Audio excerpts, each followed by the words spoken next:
Clock is ticking. We'll be waiting to see who comes out as the victor in that tie between Arsenal and Manchester City. Now, in our weekly segment in Women in Sports, today we feature Dolfina Odhiambo, Gor Mahia's treasurer, on how she's managed to navigate the tricky and very, very extensive world of sports, and that is dominated by men. Remember, she's the treasurer for Gor Mahia sport, or rather, Gor Mahia is a side that is dominated by men. So we want to hear from her how she's managed to navigate through the waters to make sure that she stays afloat.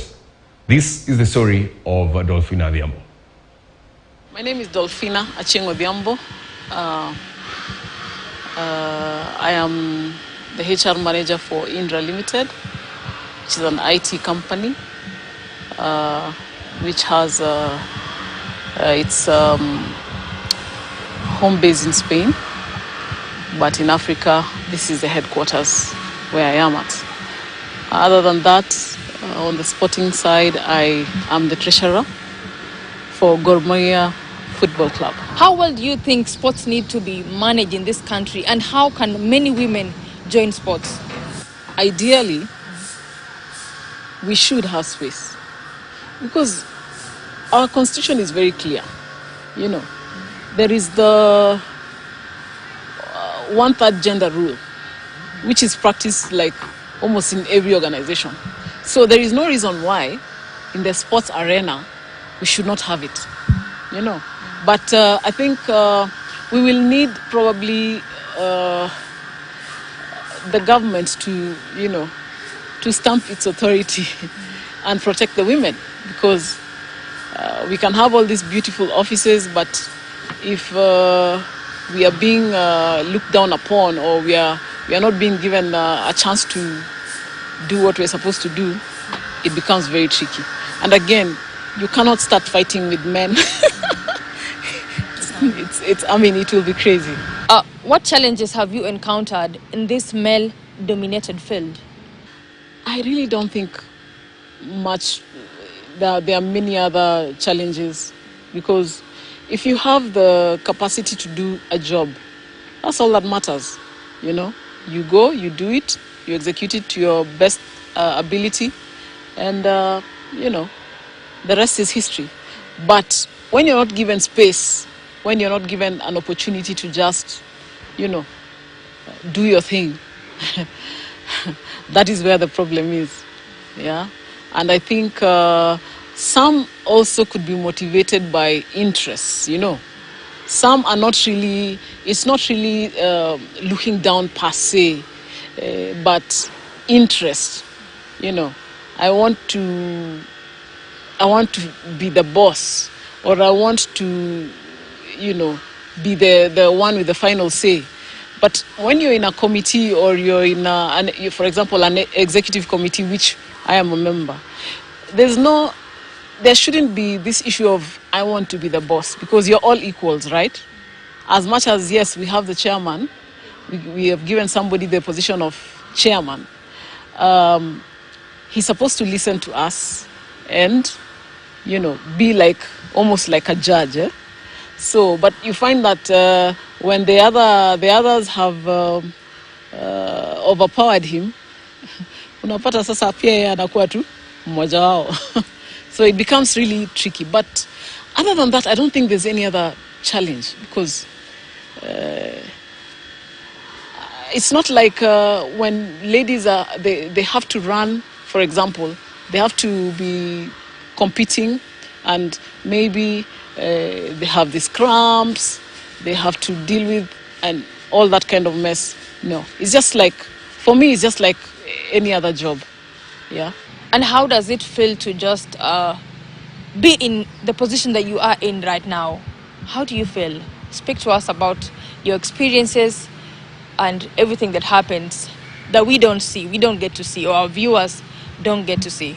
It is not easy, because right now, if I may say it as it is, I'm a treasurer by name.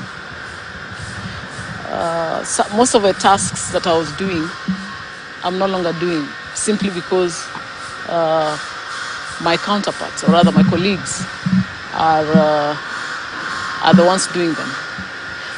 Just because we had differences, I felt maybe we should be doing A, they felt they should do B, and for that reason,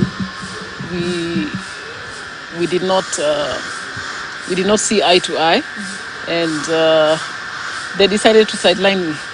And even if, come to think of it, despite the fact that they don't call me for the meetings, even if I was to go for those meetings, where we deliberate and we decide we're going to do ABCD, we're not going to do this. Imagine they took a vote. It will be 4 against 1. What do you think it's ailing Kenyan football? I think the government just needs to be serious with sports. I still feel the government is not serious with sports. Because if the government was serious with sports, even things like licensing, surely, how can we miss an opportunity as big as CAF just because we did not follow procedure? We did not do the right things, And these things, it's not like it's out of this world, It's not like rocket science, They're just normal things which are already stipulated. Why didn't we do them? Some of those things would have been avoided.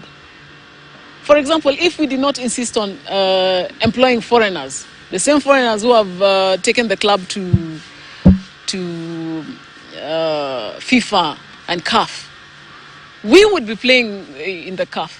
I mean, I don't mind even if we would have been knocked off in the first round, but everybody was waiting. For the first time in history, 3 African countries have made it to the round of 16 in the FIFA Women's World Cup. What is your take on that? I believe in sports, it is your determination, it is your effort, it is your persistence and your consistency that will make you shine. I don't want to downplay them because for them to get there, there's some things they've done right. And they kept at it without failing. I'm not saying our Kenyan, our own Kenyan team would not have made it. But I think, like I said, if we just get serious, there is nothing that is beyond our reach as a country. Do you think Harambee Starlets would have qualified for this tournament? And how disappointed were you when they were locked out due to the FIFA suspension on Kenya? I still believe the future is bright because it's like we are this untapped volcano that is just waiting to erupt.